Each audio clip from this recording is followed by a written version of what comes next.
आप सभी का सिविल ज्ञान प्लाजा चैनल में हार्दिक स्वागत।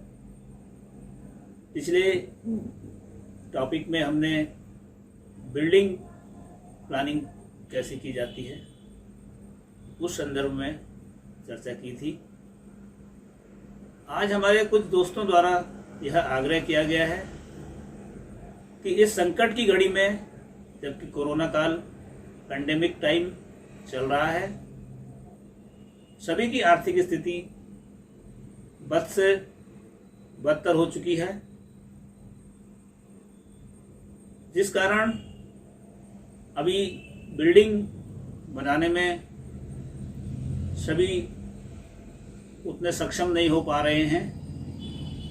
तो दोस्तों द्वारा यह आग्रह किया गया था कि इस तरह की एक प्लानिंग की जाए जिसमें सभी वर्ग के लोग लाभ उठा सकें। तो आज हम उसी प्लानिंग के साथ में आप सबके साथ उपस्थित हुए हैं। आज हम आपके साथ एक ऐसी प्लानिंग 30 फीट बाई 30 फीट यानी 900 स्क्वायर फीट यानी 100 यार्ड पे हमने एक प्लानिंग की है। तो मैं आपको मैप के द्वारा यह प्लानिंग समझाने की कोशिश करूंगा और इस प्लानिंग के माध्यम से यह भी बताने की कोशिश करूंगा कि इस प्लानिंग के द्वारा जो भवन या जो बिल्डिंग निर्माण होगा उसकी कॉस्ट अप्रोक्सीमेट कितनी आ सकती है। तो अब मैं आपको मैप के द्वारा समझाने की कोशिश कर रहा हूँ। हमने एक प्लानिंग 30 फीट बाई 30 फीट एक प्लॉट है, इस पर हमने एक रेजिडेंशियल बिल्डिंग की प्लानिंग की है। ये प्लॉट जो है नॉर्थ ईस्ट फेसिंग का है। ये हमने एक मेन गेट, इस मेन गेट का जो विड्थ रखा गया है वो 8.5 फीट रखा गया है। इसके साथ में एक स्टेयर केस है। स्टेयर केस का जो एरिया रखा गया है वो 8.5 फीट बाई 12 फीट रखा गया है। इसमें एक बेडरूम 12 फीट बाई 10 फीट का बनता है और एक दूसरा बेडरूम हमने जो बनाया है वो 10.5 फीट बाई 12 फीट का बनाया है। इसी बेडरूम के साथ में एक attach bath 7 feet by 4.5 feet का दिया हुआ है। अब हम इस मेन गेट से एंट्री करते हैं मेन हॉल में।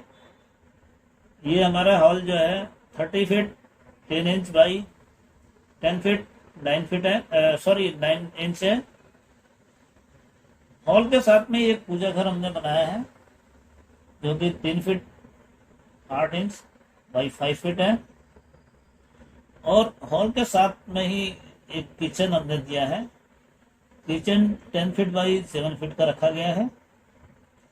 अभी ये पीछे जो हमारा पोर्शन है साउथ साइड में, ये पोर्शन हमारा एंड वाल है। तो इस एंड वाल को देखते हुए हमने एक ओटीएस का प्लान किया है। ओटीएस मीन्स होता है ओपन टू स्काई। ये पोर्शन हमारा ओपन रहेगा।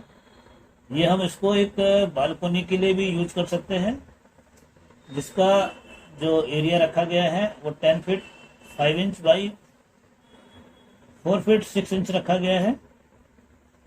और सबसे बड़ी बात क्या है कि जो ये बाथरूम और ये जो किचन है इसका वेंटिलेशन के लिए ये ओटीएस भी एक बहुत ही महत्वपूर्ण रोल अदा करता है, ताकि हमारे किचन बाथरूम की जो वेंटिलेशन है, जो सूर्य की रोशनी है, वो बराबर बनी रहे।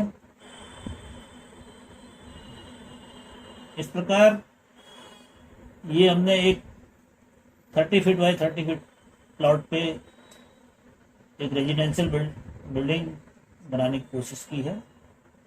हम इस प्लान को 3D डायमेंशन व्यू में दिखाने की कोशिश कर रहे हैं। ये कर्सर जो आपको मैप में दिखाई दे रहा है, ये यहाँ पे हमारा मेन गेट है।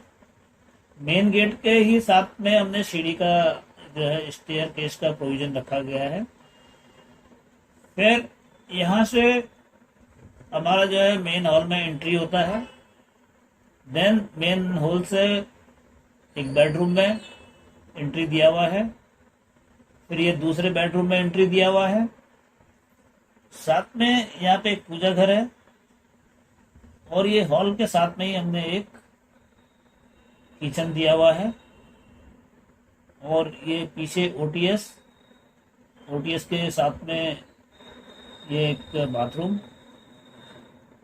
इस प्रकार से हमने एक प्लान करके एक अच्छा प्लानिंग करने की कोशिश की है, ताकि ये हमारे दोस्तों को पसंद आ सके।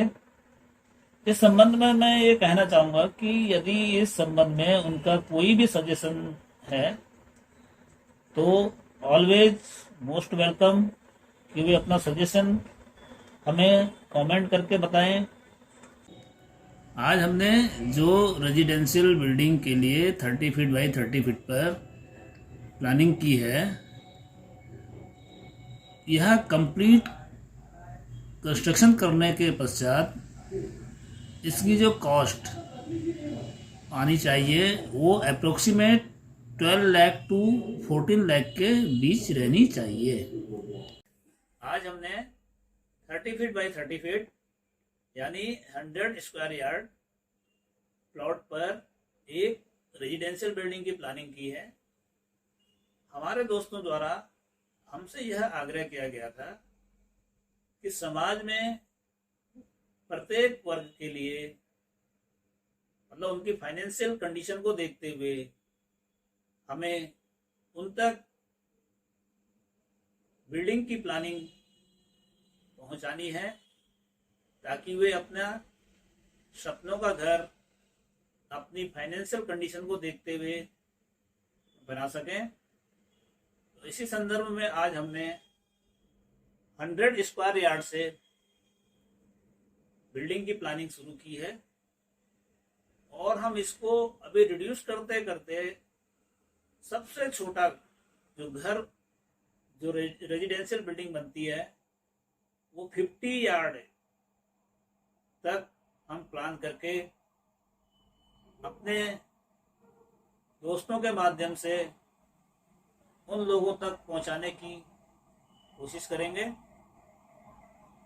अब हम अपने नेक्स्ट वीडियो में फिर से बहुत जल्दी उपस्थित होंगे। तब तक आप सभी दोस्त हमारे साथ बने रहिएगा। धन्यवाद।